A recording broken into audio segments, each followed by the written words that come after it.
नमस्कार दोस्तों, ASB news India के डिजिटल पैनल आपके अपने Facebook page, YouTube channel Amrish Baliyan पर आप सबका हार्दिक स्वागत है, अभिनंदन है। संयुक्त किसान मोर्चा द्वारा जैसा ऐलान किया गया था कि 26 तारीख को जितने भी हाईवे है उन पर किसान अपने ट्रैक्टर दिल्ली की तरफ करेंगे। इस वक्त हम मुजफ्फरनगर में दिल्ली देहरादून हाईवे पे है, NH 58 पे, और किसानों ने बड़ी तादाद में अपने ट्रैक्टर हाईवे पे एक साइड में लगा दिए हैं, जैसा कि ऐलान था। क्यों इन सारी चीजों के लिए किसानों को मजबूर होना पड़ा, और पश्चिमी उत्तर प्रदेश के किसानों के मन में शंभू बॉर्डर पर जो कुछ हालात है पिछले कई दिनों से, उनको लेकर क्या है, उसी बारे में यहाँ जो किसान मौजूद है उनसे चर्चा करेंगे। तो भाई जी, क्या शुभ नाम आप? विजय अहलावत। तो अहलावत साहब, क्यों आज यहाँ आपको ट्रैक्टर सड़कों पर खड़ा करने के लिए मजबूर होना पड़ा हाईवे पे? दिल्ली चलेंगे, दिल्ली जाने के लिए तैयार खड़े। हाईकमान आवेंगे, आदेश करेंगे दिल्ली की तरफ ही चलना अब यहाँ से, इसलिए खड़े कर रखे हैं। मजबूरी क्या है? मजबूरी तो वहां पीछे रहे, वहां 1 साल बैठे रहे, वहां जब कुछ नहीं हुआ, झूठा आश्वासन दे दिया था, अब लोग कोई हल नहीं हुआ। उन्हीं बातों को लेकर मुद्दे हैं सब। भारतीय किसान यूनियन के खतौली तहसील के अध्यक्ष है राहुल अहलावत। तो राहुल, बार बार किसानों को अपनी आवाज उठाने के लिए इस तरीके से क्यों सड़कों पर उतरना पड़ रहा है? बज्जी सरकार की नीति इतनी खराब होली, 13 महीने धरना चला, सरकार अपना धरना समाप्त करा था। 13 महीने बीत जाने के बाद भी ना तो हमें वार्ता के लिए कहीं बुलाया। हमारी लड़ाई एमएसपी की है, अब एमएसपी किसान लेकर रहेगा। शंभू बॉर्डर पर जिस तरीके के हालात पिछले कई दिनों से दिखाई दे रहे हैं, किसान दिल्ली कूच करना चाह रहे हैं, फोर्स रोक रही है, लगातार बातचीत का दौर भी चल रहा है, लेकिन बात नहीं बन पा रही। किसान आतंकवादी थोड़ी है, लेकिन भाजपा सरकार के मंसूबे साफ नजर आ रहे हैं कि भाजपा सरकार क्या चाह रही। शंभू बॉर्डर पर जितना अत्याचार किसानों पर ये कर रहे, इतना अत्याचार ही ना करना नहीं चाहिए। सरकार के, इस भाजपा के सारे मंसूबे साफ है, किसान को ये आतंकवादी घोषित करना चाह रहे। हम अपने घरों बैठ जा, किसान ना दबने का ना रुकने का, दिल्ली जाएगा। मोदी कहते थे भाई जो ड्रोन खेती किसानी में मदद करेगा, खेती को नई तकनीक मिल रही है, उपज भी बढ़ेगी, वही ड्रोन किसानों पे अब आंसू गैस के बम बरसा रहे हैं। वो तो मैं तो पहले ही बता चुका, इनके मंसूबे साफ है। ड्रोन जो कह रहे थे स्प्रे हो करेगी, अपनी निगरानी हो करेगी, आज वो ड्रोन आंसू तो गोले छोड़ रहे हैं हमारे ऊपर ये ड्रोन से। और लेकिन किसान भी किसान है, 2 रुपए की पतंग से उन ड्रोनों को सारों गिरवा दिया किसानों ने भी। क्या कहना चाहोगे दोस्त, क्या शुभ नाम?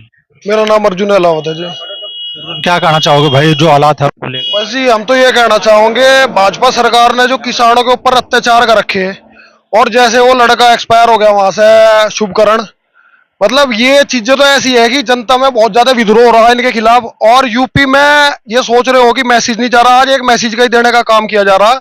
और जिस दिन भी यहाँ से आदेश हो जाएंगे सिसोली से, अगर भाई दिल्ली कूच करना, गांव गांव से सैकड़ों ट्रैक्टर दिल्ली की तरफ को चल देंगे जी। और ऐसी कोई बात नहीं है कि वे खालिस्तानी है, अरनू है, ये किसानों को जो बदनाम करने की साजिश हो रही ना, कहीं उन्हें खालिस्तानी बता रहे, कहीं नु कह रहे ये हरियाणा के जाट रट रहे, ऐसा कुछ नहीं है। सारे किसान भारत के एक हैं, और यूपी से बड़ा आंदोलन जैसा पहले चला था, उससे बड़ा स्तर पे सपोर्ट रहेगा जी यहाँ से, हर तरीके से। और ऐसा नहीं रहेगा कि भाई ये लोकदल से है, ये भाजपा से है, या कोई सपा से है, ये विचारधारा खत्म है जी इस किसान आंदोलन के सामने। अगर कोई किसानों के ऊपर कोई भी आपत्ति हो रही ना, कोई भी दल का है, चाहे वो किसानों के समर्थन में दिल्ली एकदम कूच कर देगा, अगर सिसोली से आदेश हो जाएगा। दोस्त, क्या शुभ नाम है? मेरा शिव अहलावत, भारतीय किसान यूनियन में जिला महामंत्री हूँ मैं। जैसे कि आपने अभी बोल रहे थे, आपकी हमारे जो तहसील अध्यक्ष उन्होंने बताया कि हमारा जो मतलब एमएसपी पे हमें गारंटी चाहिए, एमएसपी पे गारंटी चाहिए। और जो 2013 या 14 में मोदी जी ने बोला था कि गन्ने मूल्य रेट जो तय हुआ था, वो गन्ने मूल्य रेट अभी नहीं लागू हुआ है हमारे यहाँ पे। और अभी आप बोल रहे थे ड्रोन से आंसू गैस से गोले छोड़े जा रहे हैं, खुद वहां पर गोली मारी जा रही है किसानों को। अभी एक लड़का मरा है वहां पर, 23-24 साल का वो लड़का था, उसको सिर पे गोली लगी है। आतंकवादी थोड़ी है, किसान ही तो है। कीले बिछा रहे हैं, ट्रैक्टरों में नुकसान कर रहे हैं, बड़ी मुश्किल से किसान ट्रैक्टर लेता है, पता नहीं कैसे कैसे 5 लाख 10 लाख रुपए का किसान ट्रैक्टर लेता है, तुम उसको तोड़ रहे हो, आतंकवादी बता रहे। तो ये किसान की उनकी गलत बात है। और क्या नाम, जैसे इनका आदेश होगा टिकैत साहब का अभी दिल्ली, जब ही दिल्ली पहुंचेगा। क्या कहना चाहोगे दोस्त? मैं यही कहना चाहता हूँ कि नाम क्या आपका? मेरा नाम मुरसलीन है और हम अपने राहुल भाई के साथ तहसील अध्यक्ष है इनके साथ में आए हुए हैं। मैं ये कहना चाहता हूँ कि जो किसानों के साथ बर्बरता हो रही है शंभू बॉर्डर पर, और जो जो उसमें घायल हुए हैं या जो कोई मर गया, उनके लिए सरकार थोड़ा सा उनके लिए राहत दे और किसानों को अंदर जाने के लिए अनुमति मिले। इससे ये होगा कि किसान अपनी बात रख पाएंगे और एमएसपी लागू करवा पाएंगे। क्या नाम है दोस्त? ललित गुज्जर भाई। दलित गुज्जर कहते हैं भाई, जब भी किसान आंदोलन होता है एक जाति विशेष से जोड़ने की कोशिश होती है कि साहब जाटों का आंदोलन है। जाति विशेष पे कोई बात नहीं, हम तो ना देखो कोई सरकार आओ या जाओ, हम तो किसानों के साथ है, किसान है हम तो किसानों के साथ ही रहेंगे। हम जहाँ हमारे किसान रहेंगे वहाँ हम रहेंगे। जाति की दीवारें टूट जाती है किसान आंदोलन में। जाति क्या जाति का कोई किसी को खाने पीने को दे रही, किसान है सब आदमी, किसानों के गैल रहेंगे हम तो क्यों जी। अच्छा राहुल भाई, एक पिछले दिनों से नया गठबंधन उत्तर प्रदेश में बना है, आरएलडी अब भारतीय जनता पार्टी के साथ गठबंधन में शामिल होगी। किसान की आवाज बहुत से लोग कह रहे हैं कि भाई अब शांत होगी या अपने मुद्दों पे किसान उतना नहीं मुखर रहेगा जितना कि अब तक था। देखो आप तो देख ही रहे हो, 26 जनवरी को हमने तिरंगा यात्रा निकाल ली, 16 फरवरी को हमने हाईवे जाम करा एसकेएम की कॉल पे, 21 फरवरी को जिला मुख्यालय पर धरना दिया और आज फिर हम रोड पे है। तो किसान की तो आवाज नहीं दबने की, किसान तो मुखर था इस सरकार के प्रति और मुखर ही रहेगा। और बाकी जैन जी की देखो, वे राजनीतिक लोग हैं, क्या उनकी मजबूरी हो या कोई फायदा हो उसके बारे में हम कह नहीं सकते। हमारा तो काम किसानों की आवाज उठाना। वैसे कल उनकी वीडियो देखी एक, उसमें उन्होंने कहा कि किसानों की समस्या का हल जरूर निकलेगा। खून तो उनका भी वही है हमारे वाला, तो हमें नहीं लगता वे हमारे खिलाफ हो जाएंगे। किसानों की आवाज वे भी उठाते रहेंगे चाहे सरकार कोई सी भी हो। जैसे अब तक भाई मान लो 15-20 दिन पहले तक किसान भी आरएलडी भी सभी मिलके बीजेपी को कोस रहे थे। आरएलडी तो उस मामले में जाहिर सी बात है उनके स्वर कुछ मंदे होंगे। आप लोगों को जमीन पर क्या लगता है कि भाई अब आरएलडी जो भरोसा दे रही है किसानों को, भी आप हम सत्ता में खड़े हो गए और किसानों की समस्या के समाधान का प्रयास करेंगे, कर पाएगी क्या?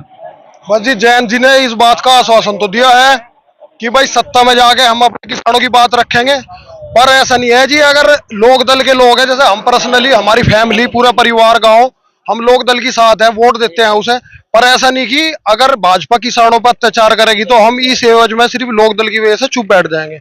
हाँ ठीक है, जैन जी आओगे, हाँ भाई, अगर उन्होंने आके घोषणा करी कि भाई हमारा कैंडिडेट लड़ रहा तो बात अलग है, वरना ऐसा कोई वो नहीं है कि भाजपा से हमें इतना हित है, भाजपा से इतना प्यार है कि हम भाजपा की तरफ हो गए। खाली जैन जी के कहने से हम किसानों के फेवर में ही रहेंगे। और इससे पार्टी बंदी अलग बात है, ठीक है, जैन जी के साथ जगह दिल में, चौधरी परिवार हमारे दिल में हमेशा है और हमेशा रहेगा, पर यह मुद्दा उससे अलग है जी। किसानों का मुद्दा अलग है, वो पॉलिटिकल मुद्दा अलग है। तो उस चीज से इस चीज का कोई मतलब नहीं। सारे जितने भी लोक दल के आदमी है, सारे किसानों के समर्थन में दिल्ली चलने की तैयार रहेंगे, अगर ऊपर से ऐसा आदेश होगा तो बड़ी बात यहाँ मौजूद किसान कह रहे हैं कि सरकार 13 महीने के आंदोलन के बाद भी अपने वायदों को पूरा नहीं कर रही, और किसानों ने आज तो सिर्फ याद दिलाई है अपने ट्रैक्टरों का मुंह दिल्ली की तरफ करके उन वायदों की। और ये भी कह रहे हैं कि शंभू बॉर्डर पे जो हालात है, पश्चिमी उत्तर प्रदेश का किसान पंजाब के हरियाणा के किसानों से अलग नहीं है। अगर किसानों पे कहीं भी लाठी पड़ेगी तो दर्द हर जगह के किसान को होगा और उसका माकूल जवाब भी दिया जाएगा।